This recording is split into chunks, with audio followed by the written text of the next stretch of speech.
कोई तकरीबन 35 to 38% जो पावर जनरेशन थी that was based on furnace oil, which is the most expensive choice of fuel and also imported one. China ने किस तरह अपनी इकोनॉमी को बिल्कुल टोटली आप देख रहे हैं कहां से कहां ले गए कि 80% of their power generation used to be based on coal. I was part of Exxon, Engro and then HUBCO को मैंने 8 साल तक लीड किया. मैं आपको जो भी बताऊंगा वो हैंड्स ऑन एक्सपीरियंस है. It is not based on सुनी सुनाई बात और इधर उधर की. पाकिस्तान में पावर सेक्टर को डेवलप करने के लिए multiple power policies I starting from 1994 and before. क्योंकि मैंने HUBCO का सीईओ रहा हूँ 8 साल तक. ये जो इंसेंटिव है पॉलिसी के, ये स्पेसिफिक टू चाइनीज कंपनीज नहीं है. नहीं, मैं यही तो कह रहा हूँ. अस्सलाम वालेकुम, दिस इज मुईद पीरजादा. आप सबको याद होगा कि चंद दिन पहले मैंने former chairman federal board of revenue जनाब शबर जैदी साहब को एक डिस्कशन में इनवाइट किया. इसी तरह से जब बात आगे बढ़ी तो शबर जैदी साहब ने चाइना पाकिस्तान इकोनॉमिक कॉरिडोर और चाइना का बेल्ट रोड इनिशिएटिव के हवाले से भी बहुत सी उन्होंने जजमेंट्स दी कि किस तरह से सीपेक का जो ये प्रोजेक्ट है, अमेरिका की जो फाइनेंसिंग रही है, जो वेस्ट की फाइनेंसिंग रही है, उसके मुकाबले में सीपेक पाकिस्तान की डेवलपमेंट पे कुछ भी कॉन्ट्रीब्यूट नहीं कर सका, बिकॉज चाइनीज को इंटरनेशनल डेवलपमेंट का इतना एक्सपीरियंस नहीं है. उनके लोन्स असल में लोन्स ये इन्वेस्टमेंट्स नहीं है, बिकॉज ये गवर्नमेंट टू गवर्नमेंट के बिजनेस टू बिजनेस लोन्स हैं जिसके ऊपर 17% डॉलर के ऊपर गारंटीड रिटर्न्स हैं, जिससे पाकिस्तान की जो बैलेंस ऑफ पेमेंट है वो बहुत मुश्किल हो गई है. पाकिस्तान को फायदा नहीं हुआ और दर हकीकत पाकिस्तान को सिर्फ अमेरिका से एक ट्रेड रिलीफ चाहिए बांग्लादेश की तरह की, वरना चीन पाकिस्तान को कोई रिलीफ नहीं दिला सकता. इस इंटरव्यू के ऊपर जैसा कि आप सब जानते हैं बेतहाशा तनकीद हुई पाकिस्तान के फाइनेंशियल सर्कल्स के अंदर, बैंकिंग सर्कल्स में. सो मच सो के प्रेसिडेंट ऑफ द बैंक्स जो है, बड़े बड़े बैंक्स के, उन्होंने मुझे कॉल किया. उन्होंने कहा कि इसमें खासी गलतफहमी जो है वो पैदा हो चुकी है. गवर्नमेंट की तरफ से भी लोगों ने मुझसे बहुत ज्यादा इस पर प्रोटेस्ट किया, आप में से भी बहुत से लोगों ने प्रोटेस्ट किया, और एक ख्वाहिश ये थी कि एक काउंटर व्यू जो है सीपेक के हवाले से हो. मैंने बहुत सोचा कि वो काउंटर व्यू कहाँ से मिल सकता है, मैंने बहुत से लोगों का सोचा, लेकिन सबसे आखिर में मैंने फैसला ये किया कि खालिद मंसूर साहब, जिन्होंने अगस्त 2021 में प्राइम मिनिस्टर इमरान खान के special assistant to prime minister Pakistan SAPM and state minister for CPEC authority की हैसियत से उन्होंने चार्ज उठाया, और उनके होते हुए सीपेक ने फर्दर प्रोग्रेस की और मुझे ग्लोबल विल स्पेस के स्पेशल एडिशन निकालने का उनके साथ मौका मिला. फिर वो प्राइम मिनिस्टर के साथ जो है जब वो गए भी, जब फरवरी में चाइना गए, वो सारे प्रोजेक्ट्स को, जो सारे ट्रिप्स थे, उन्हें खालिद मंसूर साहब ने मैनेज किया. और फिर मैंने सोचा कि खालिद मंसूर साहब से ज्यादा मुनासिब कोई एग्जीक्यूटिव होगा नहीं जो इस हवाले से बात कर सके. तो मैं बहुत शुक्रगुजार हूँ कि खालिद मंसूर साहब, मैं इस वक्त वाशिंगटन में हूँ, खालिद मंसूर साहब कराची में हैं और अभी उनकी एक फ्लाइट थी, लेकिन उससे पहले उन्होंने मेरे लिए वक्त निकाला है. खालिद मंसूर साहब, बहुत शुक्रिया आपका मेरे लिए वक्त निकालने का. Thank you ji. Bismillahirrahmanirrahim. Mohit, always welcome. I still remember and cherish, thoroughly enjoyed interviewing, with you. That was the time when we were about to ready to travel to China, और वो तो बड़ा एक यादगार वहाँ का सफर था. तो इंशाल्लाह ताला जो भी आपके क्वेश्चंस होंगे और उसको मैं व्यूअर को पर्सपेक्टिव में रखते हुए जितनी आसान एक्सप्लेनेशन के साथ उसको बयान कर सकूं, तो आई विल ट्राई. प्लीज. बहुत शुक्रिया. मुझे बिल्कुल आई रियली रिमेंबर वो जो ministry of science and technology का जो 5th फ्लोर था, उस पे आपका ऑफिस था, and we had that wonderful interview जो हमने ग्लोबल विल स्पेस मैगजीन में पब्लिश भी किया था. इनफैक्ट मैं ऐसा करूंगा कि इस यूट्यूब के अंदर नीचे डिस्क्रिप्शन में मैं उस इंटरव्यू के लिंक्स भी दे दूंगा ताकि लोग देख सकें कि आपने उसमें उस वक्त सीपेक के हवाले से क्या एक्सप्लेन किया था, क्या आपकी एक्सपेक्टेशंस थी, क्या ब्रेक थ्रू सवाल हुआ था. लेकिन शबर जैदी साहब ने, क्योंकि वो फेडरल बोर्ड ऑफ रेवेन्यू रहे तो बहुत देर नहीं, और अकाउंटेंट का उनका बैकग्राउंड है, उन्होंने कहा तो चाइनीज जो है वो बहुत ज्यादा अंडर इनवॉइसिंग करते रहे, जिससे पाकिस्तान के रेवेन्यू को बहुत नुकसान पहुंचा. फिर उनका ये था कि उनका इंटरनेशनल डेवलपमेंट का एक्सपीरियंस नहीं है, और जो ये सब दिए गए हैं इनको इन्वेस्टमेंट इसलिए नहीं कहा जा सकता कि इसके ऊपर डॉलर में बहुत ज्यादा हाई रिटर्न गारंटी कर दिया गया है इन मुख्तलिफ पावर प्रोजेक्ट्स के ऊपर. तो इस पे आपका क्या रिएक्शन है, क्या रद्द-ए-अमल? Having said that, जैसे आपने अपने ब्रीफ इंट्रोडक्शन में बताया कि मेरा तकरीबन more than 4 decades I have been part of the corporate sector of Pakistan. I was part of Exxon, Engro and then HUBCO को मैंने 8 साल तक लीड किया. तो उसमें हमारा ज़्यादातर इंटरेक्शन जो है वो हुआ आपके जो फाइनेंशियल इंस्टीट्यूशंस हैं, और फाइनेंशियल इंस्टीट्यूशन वो भी multilaterals and others of North America and Europe. Since I was heading the new venture division, तो मैं आपको जो भी बताऊंगा वो हैंड्स ऑन एक्सपीरियंस है. It is not based on सुनी सुनाई बात और इधर उधर की. पहले अगर पावर सेक्टर की बात कर लेते हैं, leave the other petrochemical and all side, क्योंकि आपने एनर्जी का जिक्र किया है। पाकिस्तान के अंदर जो पावर प्रोजेक्ट लगते हैं they are implemented under a specific power policy, और ठीक है। पाकिस्तान में पावर सेक्टर को डेवलप करने के लिए multiple power policies I starting from 1994 and before. ठीक। अच्छा, क्योंकि मैंने हपको का सीईओ रहा हूं 8 साल तक, तो हपको की जो आईपीपी थी वो फर्स्ट टाइम पाकिस्तान के अंदर डेवलप हुआ, आईपीपी इंफ्रास्ट्रक्चर या IPP framework, let me put it that way. और उसके बाद वो पूरा फ्रेमवर्क बना के किस बेसिस के ऊपर प्राइवेट सेक्टर जो है वो पावर प्रोजेक्ट लगाएगा, क्योंकि इससे पहले सारी की सारी जो पावर जनरेशन थी वो पब्लिकली ओन पावर प्लांट थे अंडर बाबडा, आपको याद होगा। बिल्कुल सही। अच्छा, अब उसके बाद फिर वो 1994 की पॉलिसी आई, फिर 2002 की पॉलिसी आई, और फिर फाइनली 2015 की पॉलिसी आई जिसके थ्रू ये सी पैक के प्रोजेक्ट लगे। अब पॉलिसी देना जो है it is a prerogative of the government, और उसके अंदर किस किस्म के इंसेंटिव्स होंगे, this is done by the government of Pakistan and offer to any investor in the world. ये आप ध्यान में रखिएगा, मतलब है जो भी ये जो इंसेंटिव है पॉलिसी के, ये स्पेसिफिक टू चाइनीज कंपनीज नहीं है। नहीं, मैं यही तो कह रहा हूं, this is what I am highlighting, कि policy is not centric to China, और जितने सी पैक में प्रोजेक्ट लगे उनके अंदर कोई एडिशनल फिस्कल इंसेंटिव्स या कोई उनको कंसेशंस नहीं दी गई, those were the policies available to anybody.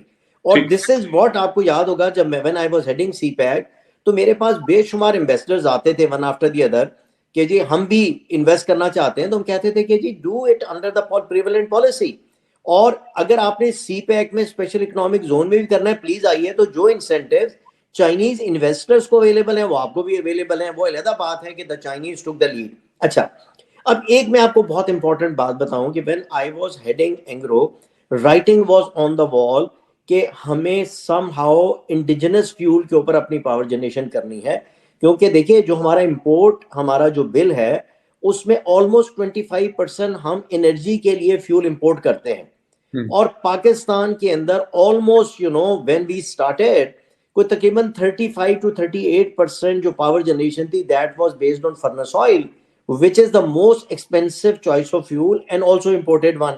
Cut long story short, Pakistan के अंदर huge load shedding, right? And we wanted to generate the power which is cost effective, क्योंकि हो ये रहा था कि gradually जो हमारी export products थी वो uncompetitive हो गई in the export market, क्योंकि आपकी इनपुट कॉस्ट, क्योंकि एक तो बिजली थी नहीं या बहुत कम थी, और दूसरी थी it was most expensive because we were generating power based on the most expensive choice of fuel. तो रिक्वायरमेंट ये थी कि हम पहले तो है कि पावर क्राइसिस को कम करें और अफोर्डेबल पावर बनाएं, और उसके लिए the most cost effective power generation जो कि दुनिया में सबसे ज्यादा होती है वो कोल बेस्ड होती है, और इवन जो आपके डेवलप कंट्रीज हैं उनकी भी majority of the power generation is still based on coal. Having said that, west में भी प्रोडक्शन कोल से पावर हो रही है, वेस्ट में अभी भी है, मतलब अभी भी देखें चाइना ने किस तरह अपनी इकोनॉमी को बिल्कुल टोटली आप देख लें कहां से कहां ले गए कि 80% of their power generation used to be based on कोल।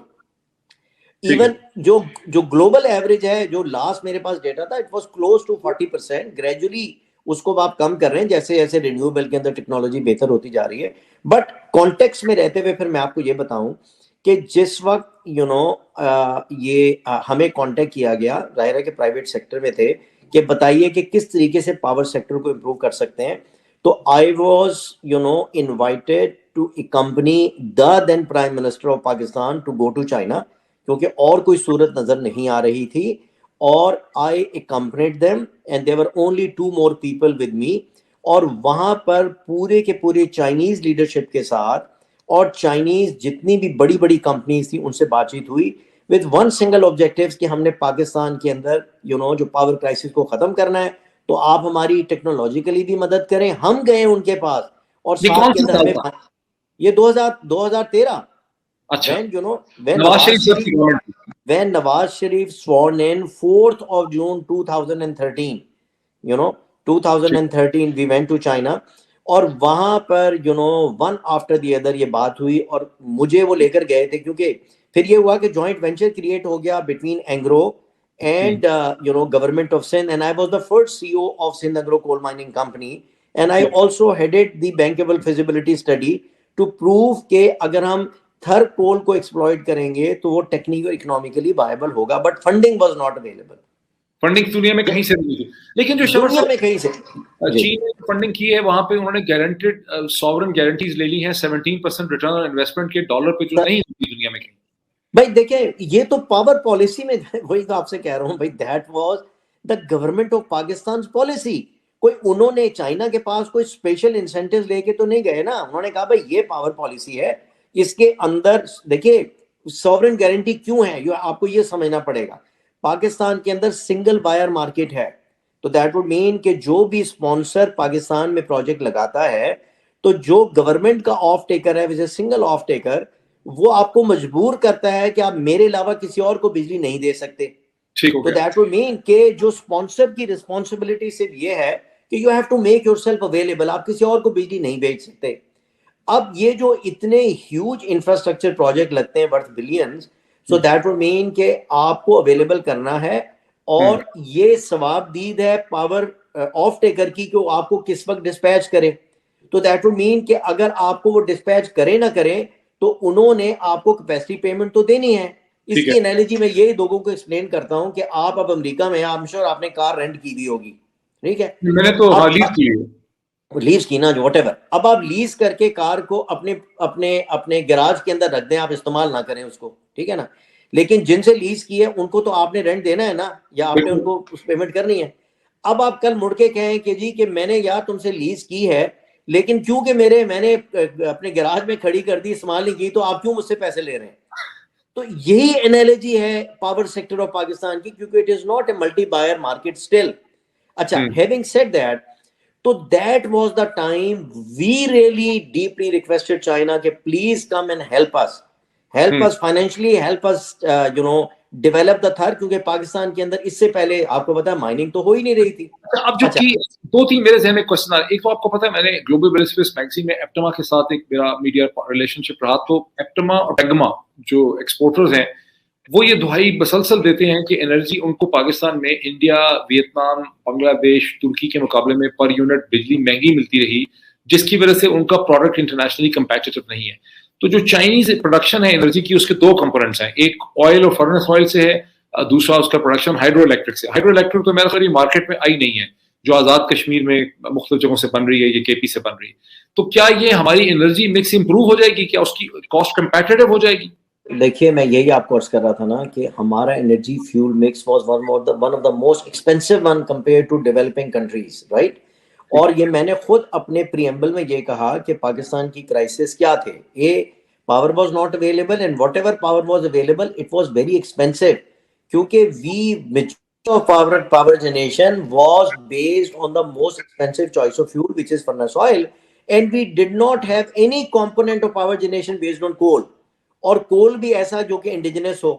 तो उसको इंप्रूव करने के लिए देयर वाज अ नीड कि हम कोल बेस्ड पावर जनरेशन शुरू करें, and that was the recommendation we made to them कि we must expeditiously start exploiting our own coal, although there was no conviction to begin with, क्योंकि हम इसको कर सकते हैं, और जो कोल निकालेंगे जो कि Thar, it is a low BTU coal और लो हीटिंग वैल्यू कोल, कि क्या उससे आप पावर जनरेट कर सकते हैं, नहीं कर सकते। That's why bankable feasibility study की गई, और वो भी की one of the most expensive organization of the world which is RWE of Germany, जिसके बाद ये प्रूव हमने किया कि it is technically and commercially viable. अच्छा, अब जो आप जो सवाल कर रहे हैं, तो gradually we started to construct two kind of power generation, और none of the additional power generation has been based on furnace oil. तो दैट वुड मीन कि हमने furnace oil based power generation को कम करना है, कोल को लेकर आना है और हाइडल को लेकर आना है। तो सीपैक के अंदर जितने भी प्रोजेक्ट्स पावर में लगे हैं, देखिए सीपैक के फर्स्ट फेज में जो मैंने आपको पहला इंटरव्यू दिया था, तो $25 बिलियन की इन्वेस्टमेंट हुई है। बेयर विद मी, मैं कह रहा हूं investment, I am repeating investment. और उसके अंदर से वो $25 बिलियन की इन्वेस्टमेंट किसकी है? वो चाइनीज फाइनेंशियल इंस्टीट्यूशंस की है। चाइनीज फाइनेंशियल इंस्टीट्यूशन ने उसको डेट दिया है, और उसके बाद वो आप जरा पहले तो हम जरा फंडामेंटल क्लियर कर रहे हैं, फिर मैं आपको स्ट्रक्चर भी बताऊंगा वो कैसा है।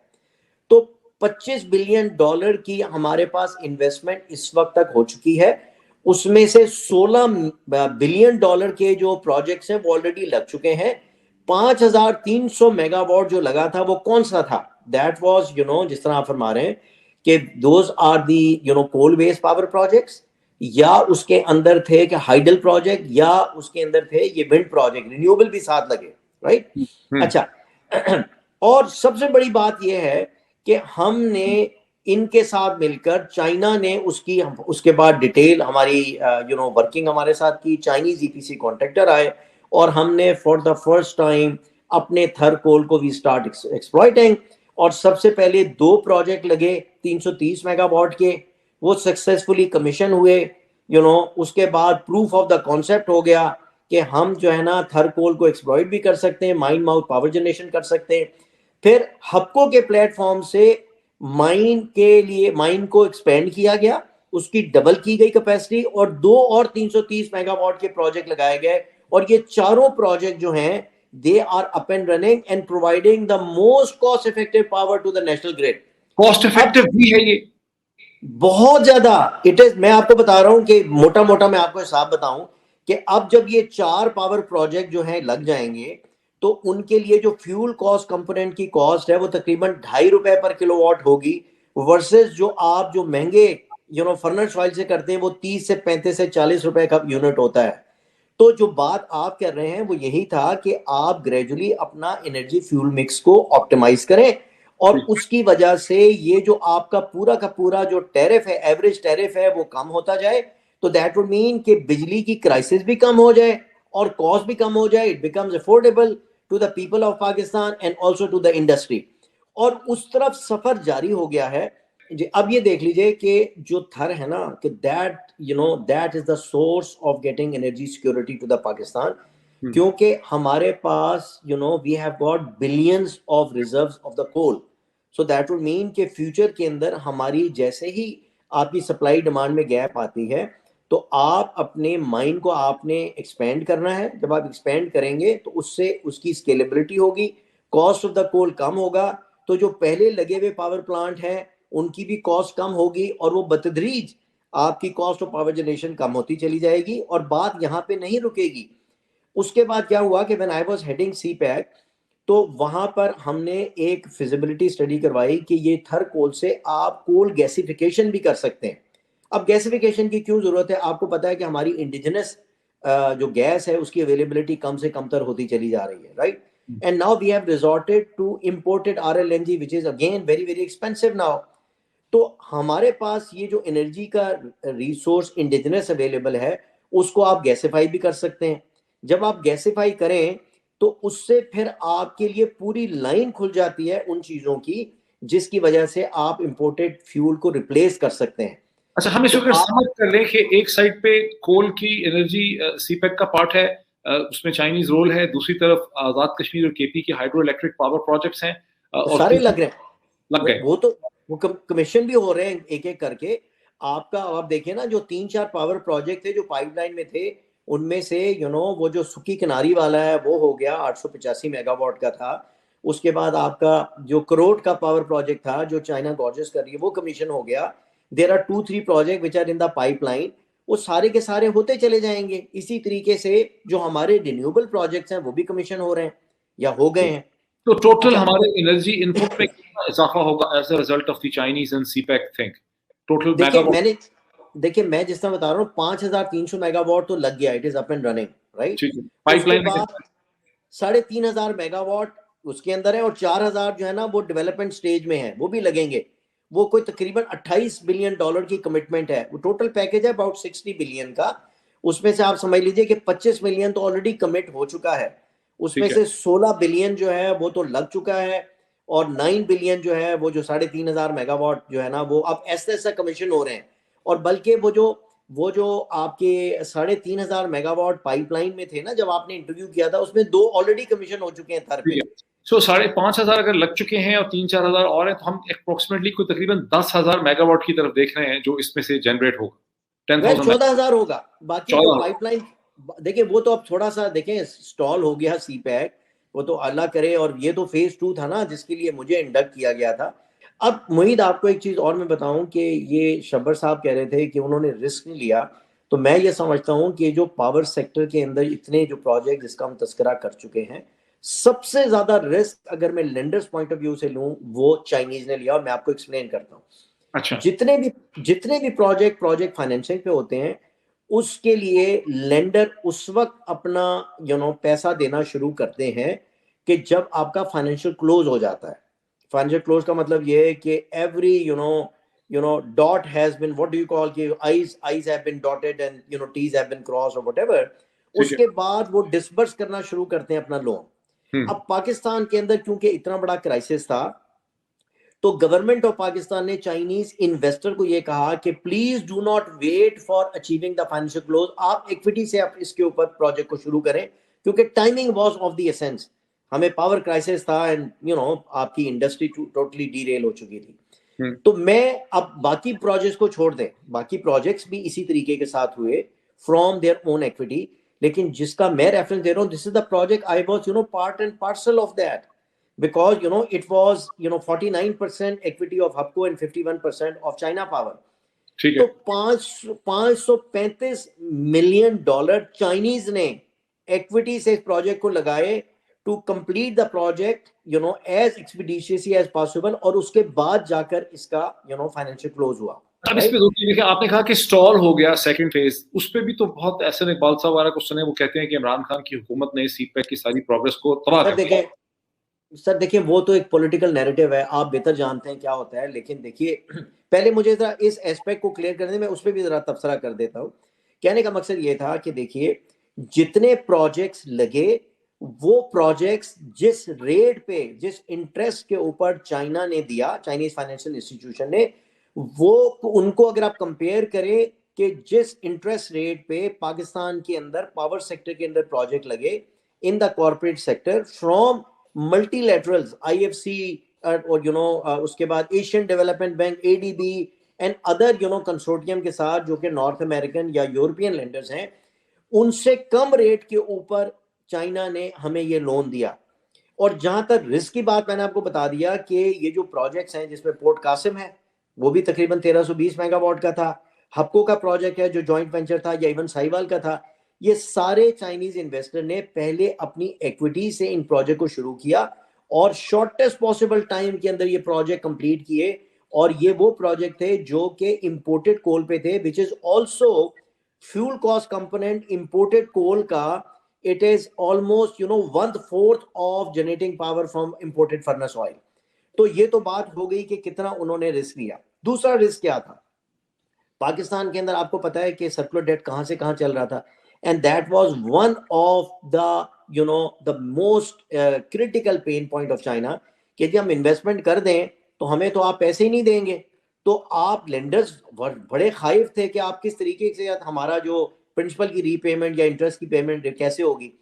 तो उसमें गवर्नमेंट ऑफ पाकिस्तान ने उनको गारंटी दी कि आप फिक्र ना करें, हम एक रिवॉल्विंग अकाउंट स्टैब्लिश कर लेंगे और उसके अंदर रीप्लेनिश बेसिस के ऊपर उसको हम रीफिल करते रहेंगे, तो आपको कभी ये दिक्कत नहीं होगी। प्रोजेक्ट्स लग गए, और लगने के बाद आप देखें कि even until I would say couple of weeks back वो रिवॉल्विंग अकाउंट स्टैब्लिश नहीं हुआ था। ये इमरान खान की हुकूमत में था कि ये पहला इनहेरेंटली गवर्नमेंट ने एक्सेप्ट किया कि ये सॉवरेन डिफॉल्ट हो रहा है और हमें रिवॉल्विंग अकाउंट स्टैब्लिश करना है। और क्योंकि रिवॉल्विंग अकाउंट स्टैब्लिश नहीं हुआ था, तो जो आपकी टर्म शीट होती है फाइनेंसिंग की, उसका डिफॉल्ट हो गया। उस वजह से लेंडर्स ने इवन चाइनीज इन्वेस्टर के ऊपर एम्बार्गो लगा दिया कि जो भी उनको कैपेसिटी पेमेंट मिली है अब तक, वो अपना डिविडेंड नहीं डिसबर्स कर पाए।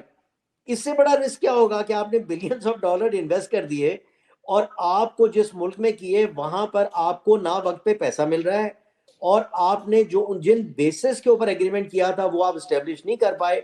Even then Chinese state committed and none of them they have called their guarantees. जब हमने पॉलिसी को देखा तो किसी भी इन्वेस्टर को स्पेशल इकोनॉमिक जोन में इन्वेस्टमेंट शुरू करने के लिए 37 अप्रूवल चाहिए। सीपैक की सम टोटल अचीवमेंट अब तक है क्या? ये बिल्कुल एक गेम चेंजर है पाकिस्तान के लिए, तो कोई शक नहीं है। इनका जो शी जिनपिंग का जो इनिशिएटिव है, उसमें CPEC is the flagship project of one belt one road. पहली चीज तो ये है ना कि it is a win win. और चाइना के लिए विन विन क्यों है कि चाइना अपना ऑल्टरनेट ट्रेड राउट बना रहा है from eastern part of the China.